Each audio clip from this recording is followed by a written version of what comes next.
Breaking news from WRAL. Coverage you can count on. We are following three breaking stories this noon. An act of targeted violence. That's how the FBI describes a deadly shooting near an ICE facility in Dallas. At least one detainee is dead. The shooter, died by suicide. More on that story in just a bit.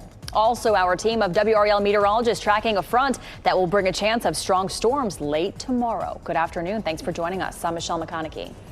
And I'm Renee Chu. After a months-long WRAL investigation and more than a dozen stories, charges have now been filed against two of the top leaders of a local company accused of not paying its employees.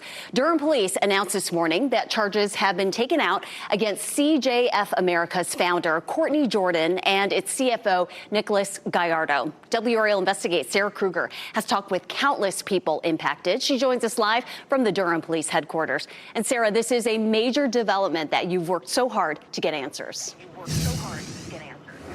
And Renee, once I got the news, the very first call that I made was to the whistleblower who really started all of this, who alerted me to everything that was going on. And she actually broke down. She started crying on the phone, and she just said, "Thank you, Jesus." Relief months in the making for Crystal Graves. How does it feel? I'm just overwhelmed. I'm just so happy. I really am. So many lives have been affected by this. She was the first one to contact WRAL Investigates back in July, saying she worked on summer camps for Durham-based CJF America and was never paid, telling me more than 30 other individuals around the state and even country were in the same boat. Since then, I've talked to many of them. Now, founder and namesake Courtney Jordan and CFO Nicholas Gallardo are charged with obtaining property by false pretense and felony conspiracy. Durham police say the charges stem from a complaint related to a large amount of money paid to the Courtney Jordan Foundation for what was described as an investment fund. Police say when the person asked for their money back, Gallardo wrote a check that couldn't be cashed because of insufficient funds. That's the same story we've heard from others who did work for CJF America. This is justice, and I'm just happy. That's all. I'm just very, very happy, and I don't want this to happen to no one else. And I checked in with the Durham Police Department to ask if these warrants have been served. At this point, they have not. And as we've reported in the past, this is a pattern of some of these company and the company executives being very elusive and evading authorities when it pertains to any kind of active documentation or warrants. So I will keep checking in with the Durham Police Department on the status of that, but still, regardless, relief here today for a lot of people. Sarah Kruger, WRAL News, live in Durham. Our WRAL Investigates team has been combing through documents, websites, and interviewing former CJF America employees for months. You can learn more about these ongoing investigations by Durham Police and the State Department of Labor. Just search CJF America. And now back to that breaking story out of Dallas. 3 people are dead after a shooting at an ICE facility. It happened around 6:40 this morning. 2 detainees were taken to the hospital with gunshot wounds. 1 died at the scene. No ICE officers were hurt. A preliminary investigation reveals that a sniper died from a self-inflicted gunshot wound after shooting 3 detainees. And WRAL's Ken Smith is in the WRAL Live Center now with new developments. Ken. All right, Michelle, just a short time ago, federal, state, and local law enforcement agencies, as well as leaders there in Dallas, including the mayor, just wrapped up a briefing about this shooting as we take a live aerial look, courtesy of a news chopper there in the Dallas area. Now, the FBI is calling this incident an act of targeted violence. This facility, let's tell you a little bit more about this facility. Up to about 6 months ago, it held about 8,000 detained persons. The facility is also a holding area before detainees are moved to longer-term detention centers and other ICE facilities. Now, over the summer, there were typically several dozen detainees held at this facility simultaneously, although it has held as many as 155 detainees at the same time. Now, getting back to what happened this morning, just a short time ago, the Dallas police chief walked us through what police officers found when they arrived at this facility. We responded to the call, got to the scene, and we later learned that we had 4 individuals that were shot 2 of them deceased, including the shooter. The DPD was able to locate the shooter, who was deceased. We also want to point out that there were no law enforcement or ICE agents injured in this shooting. The lead FBI investigator on the scene did confirm that markings on bullets found near the suspected shooter did have writings of anti-ICE writings on those bullet casings. We'll continue to monitor this story for any new developments in the WRAL Live Center. Ken, thank you. An approaching front will bring a chance of strong storms late tomorrow, but rain could continue through the weekend. Meteorologist Kat Campbell is in the WRAL Severe Weather Center with how tropical moisture may be involved. Kat. And we are headed in for a big pattern change. We need the rain. Here's what's new today. We are considering a WRAL weather alert day for Friday. Friday still looks wetter than the day Thursday, but rain totals are increasing. Many of us could see closer to 2 inches of rain by the time we're done with this soggy pattern. And hurricane hunters are also set to fly into a system that we are closely monitoring. That'll happen this afternoon, and I'll have more on that coming up. But first, let's talk about...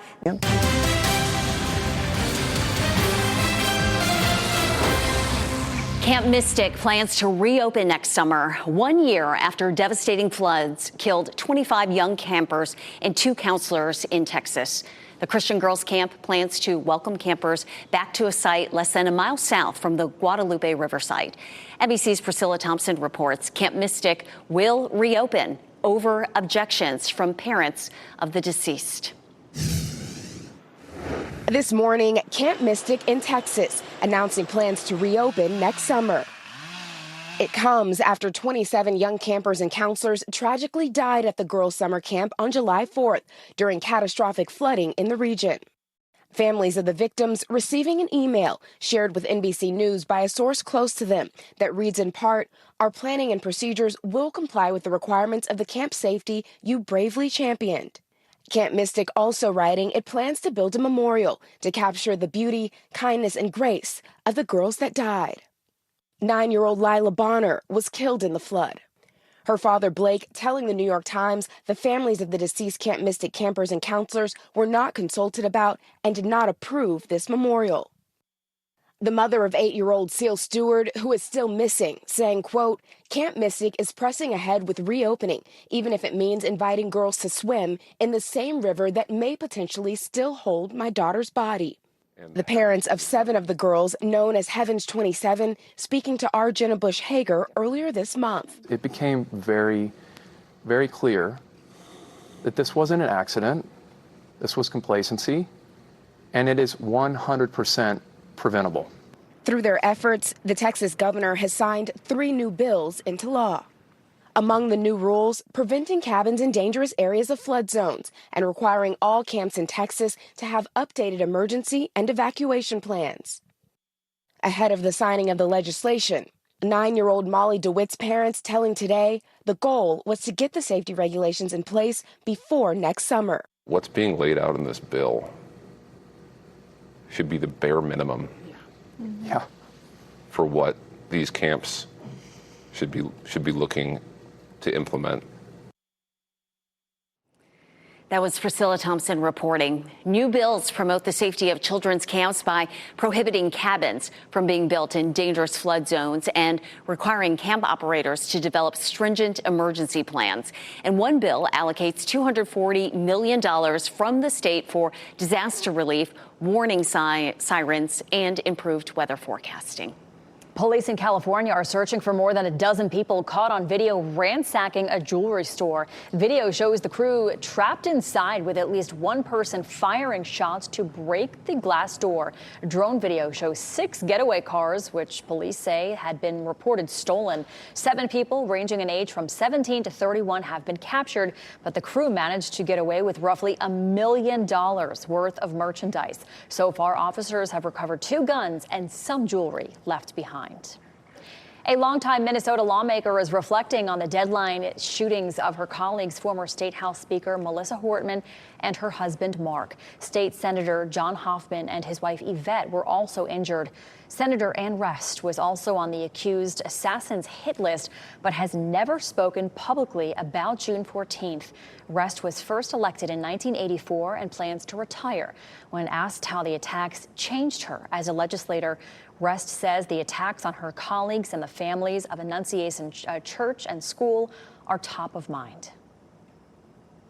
Not just June 14th, but maybe even more importantly, the shootings at Annunciation have really emphasized to me that on any and every occasion that I have the opportunity to vote for a ban on assault weapons and high-capacity magazines, I'm going to do it.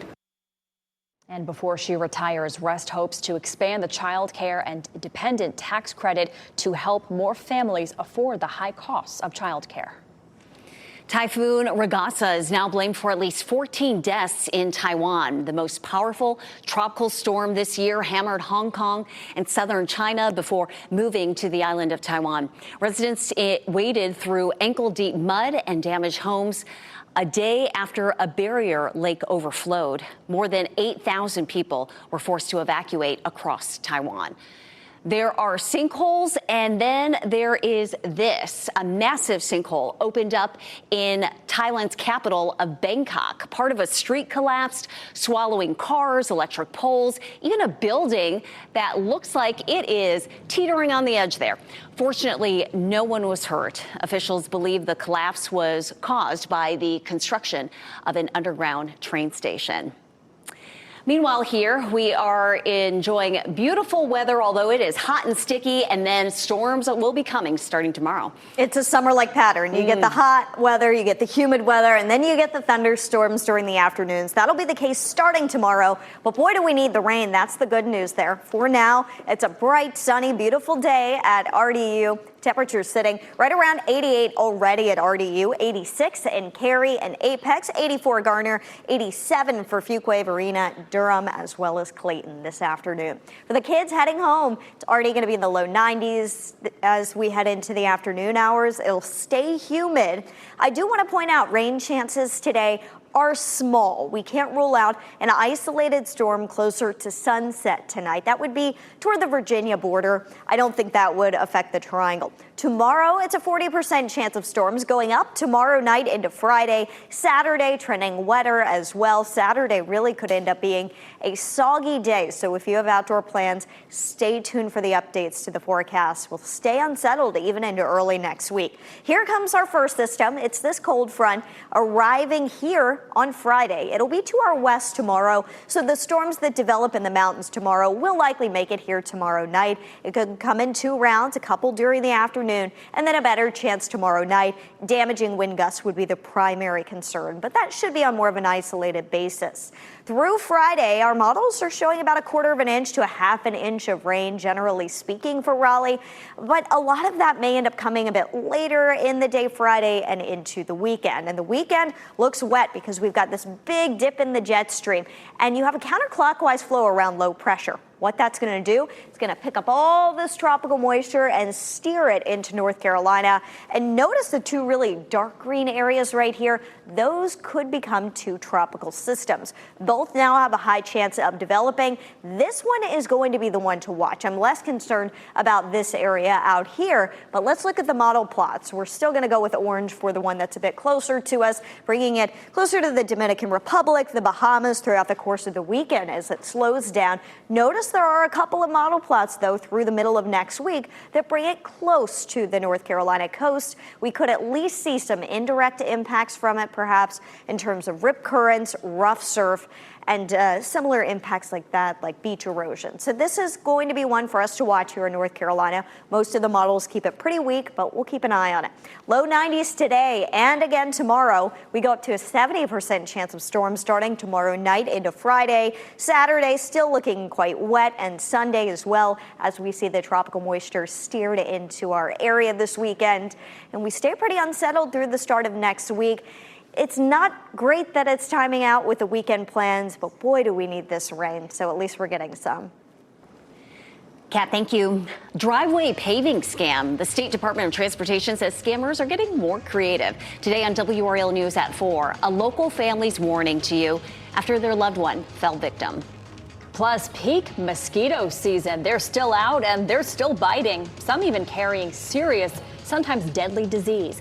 Tonight on WRAL News at 6, the new program trying to spot and swat outbreaks as they happen. And next at noon, real-time translation. Meta rolls out a feature that helps people communicate across different languages. And banned by Biden, why Google is offering to reinstate several accounts.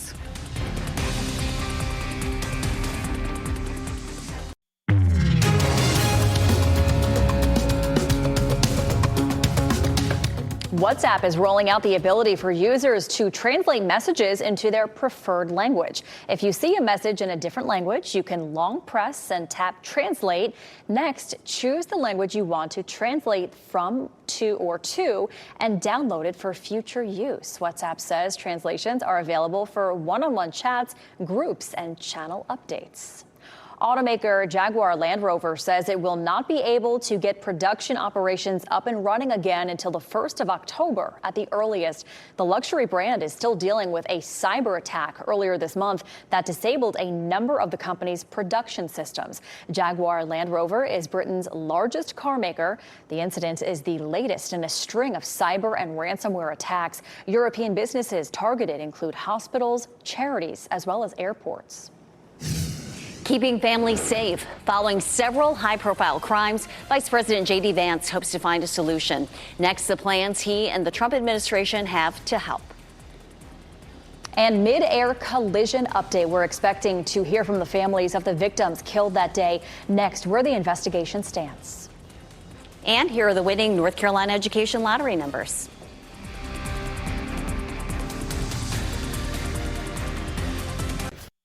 Now, breaking news from WRAL. Coverage you can count on. Breaking news, arrest warrants have been issued for two of the top leaders of a local company accused of not paying its employees. We're talking about Durham-based CJF America. You might have seen this alert sent by the WRAL web team at 9:55. After a months-long WRAL investigation and more than a dozen stories, Nicholas Gallardo, the company's CFO, and Courtney Jordan, the company's founder, are charged with obtaining property by false pretenses and felony conspiracy in connection to the foundation, also known as CJF America. WRAL Sarah Kruger is tracking today's developments and will bring you all new reporting beginning in our 4 o'clock news. And we are continuing to follow breaking news at a Dallas ICE facility. Law enforcement says the shooter opened fire on a van belonging to another federal agency, striking 3 detainees. 1 victim was killed. The suspect was also found dead of a self-inflicted gunshot wound. No officers were hurt. The facility has held more than 8,000 temporarily detained people over the last 6 months. Most detainees are kept in hold rooms at the facility for less than a day before moving to a longer-term detention center. We're going to get over to Ken Smith in the live center with more on this, Ken.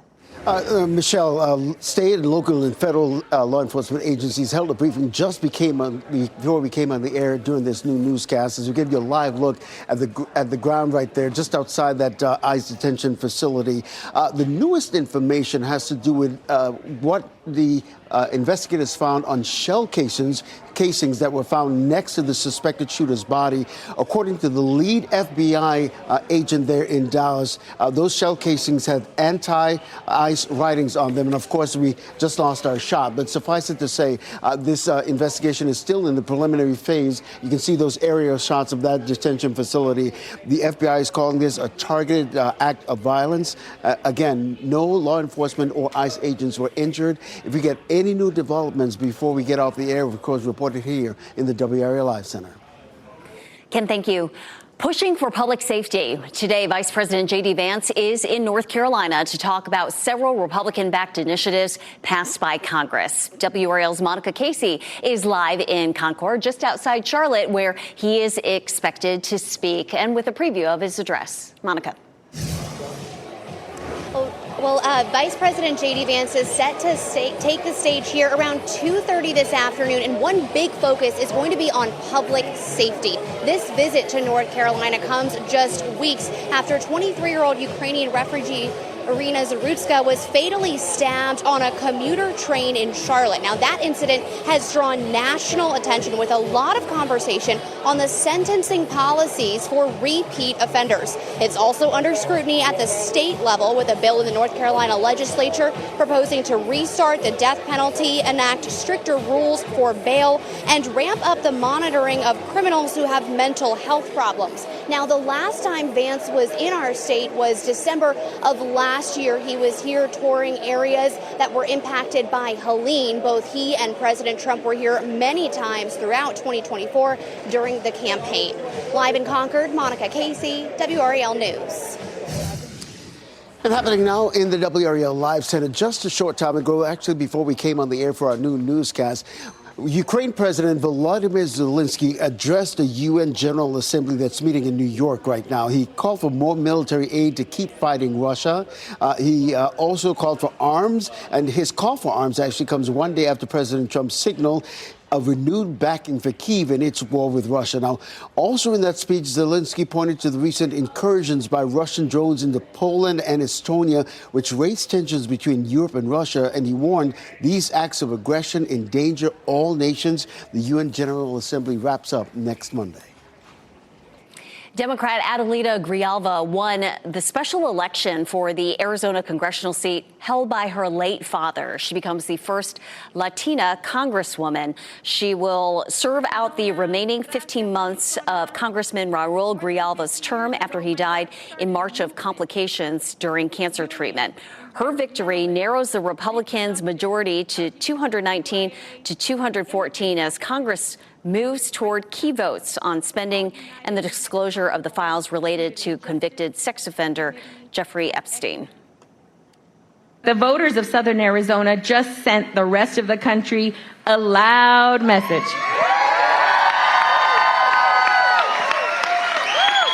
We reject the MAGA agenda, and we will hold this administration accountable.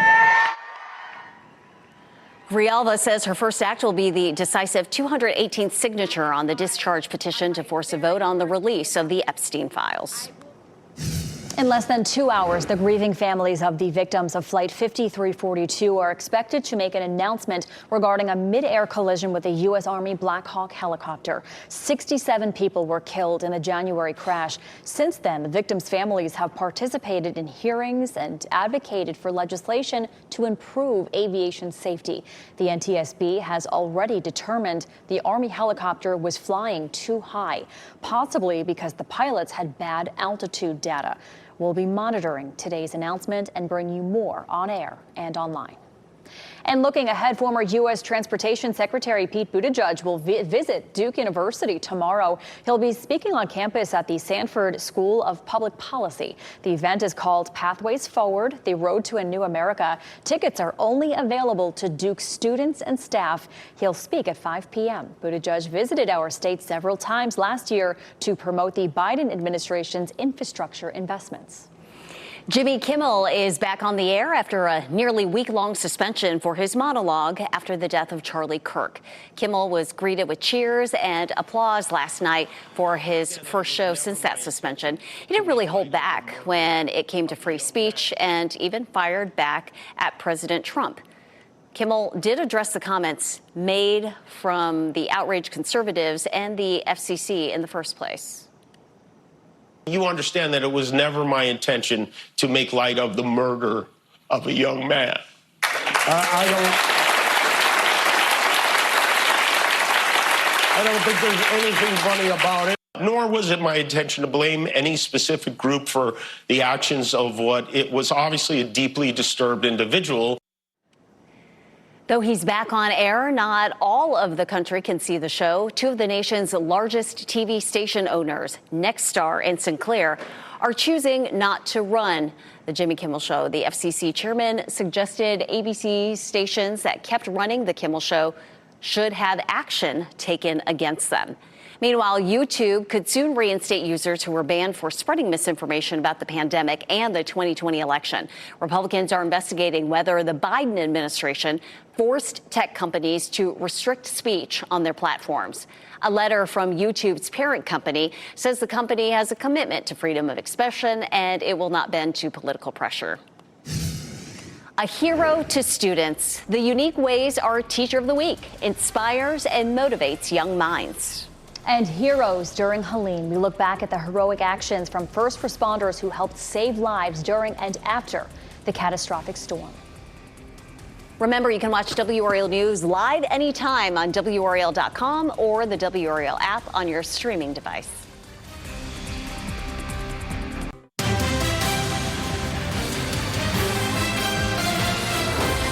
Superheroes come in many forms, which brings us to our Teacher of the Week. WRAL's Ken Smith is at Highcroft Drive Elementary School in Cary to honor a teacher whose superpowers help his students learn and thrive. After you have built your graph, Jesse Page moves about his fifth grade classroom, fleet of foot, solving problems and answering questions. Good job, Donovan. Just like the prowess of his superheroes displayed in his classroom at Highcroft Drive Elementary School in Wake County. Of course, he has his favorites. I typically say it's either Spider-Man or Thor. But I also really like Groot. He's one of my favorites as well. These superheroes, though, while he's a fan, aren't just for show. Each poster has one of the heroes on it and then like a positive, encouraging, uplifting phrase like, try your best or be kind to others. Page is a math and science teacher known for going above and beyond to help his students achieve academic success while making learning fun with a sprinkle of humor. Are you a dad jokes kind of teacher? 100%. 100%. I get called corny all the time, and I take that as a compliment. I love being able to connect with the children and share my interests and humor with them and just sort of develop those deep relationships to make some impact. Mr. Page, you are WRAL's Teacher of the Week. Give him a round of applause. Congratulations. That is so sweet. If you would like to nominate a teacher, go to WRAL.com and enter Teacher of the Week in the search box. Mudslides, sinkholes, and power outages. Looking back at the devastation caused by Hurricane Helene.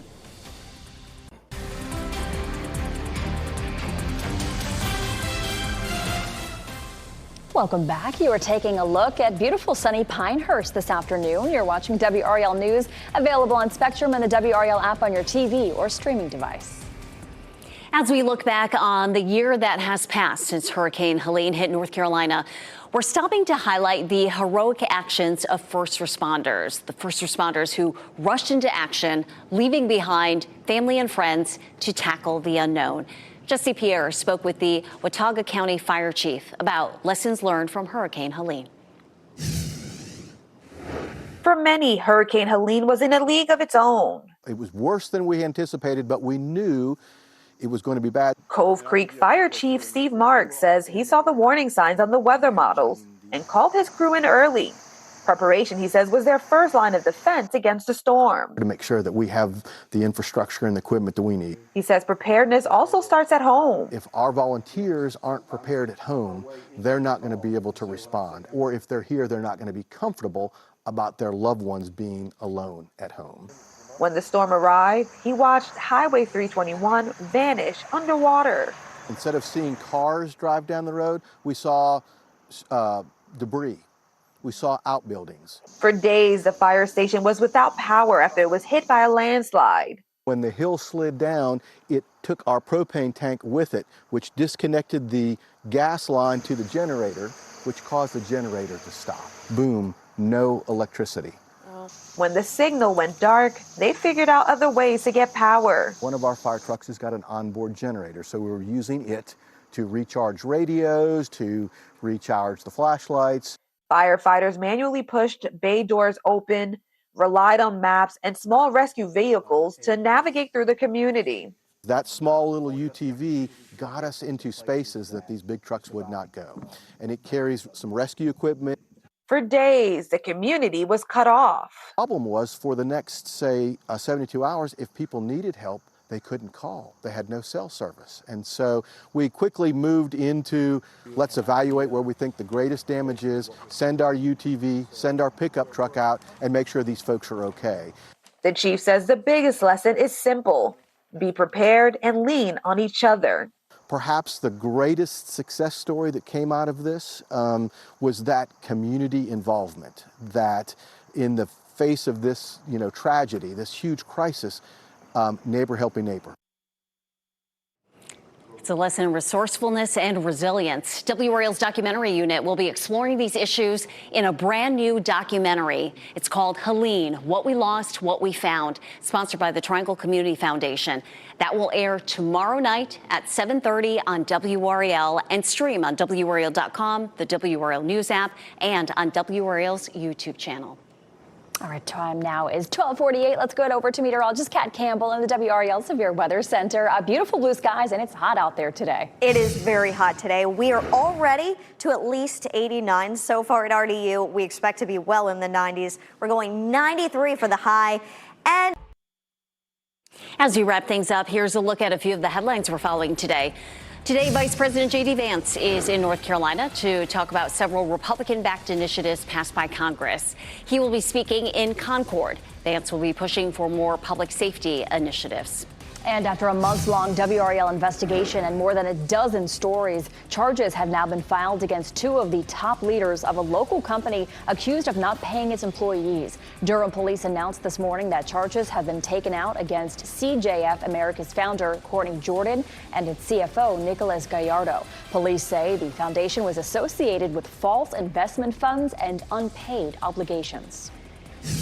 Today, Fujifilm Biotechnologies cut the ribbon on its new Holly Springs facility. The project was $3.2 billion. The 160,000 square foot facility is considered the largest cell culture biopharma facility in North Carolina. Johnson & Johnson plans to invest $2 billion over 10 years at the site. Produce could be exposing you to more potential toxins than you think. A new study found eating a lot of fruits or vegetables with higher levels of pesticides could raise the levels of pesticides in your urine. Now, to limit exposure, the group says to buy organic, carefully clean your produce, and choose fruits and vegetables with lower pesticide levels. A new study suggests drinking any amount of alcohol may increase your risk of dementia. That research found higher alcohol consumption was associated with a higher risk of dementia with no safe small amount of alcohol. The researchers say the study does not prove drinking alcohol directly causes dementia. Our pet of the day is a lively kitten from Cat Angel's Pet Adoption. Posey has a huge personality and an even bigger heart. She's playful and confident, always the first to pounce on a new toy. Posey adores people and isn't shy about showing it. If you'd like to meet her in person, fill out an application on the Cat Angels website and an adoption counselor will be in touch. Driveway paving scam. The State Department of Transportation says scammers are getting more creative. Today on WRAL News at 4, one local family is warning to you after their loved one fell victim. NBC News Daily is next on WRAL, your next local news update in 30 minutes. And you can get breaking news updates anytime with our WRAL News app. It is free to download. Have a great day. Keep watching WRAL News over the air channel 34 and Spectrum channel 1257.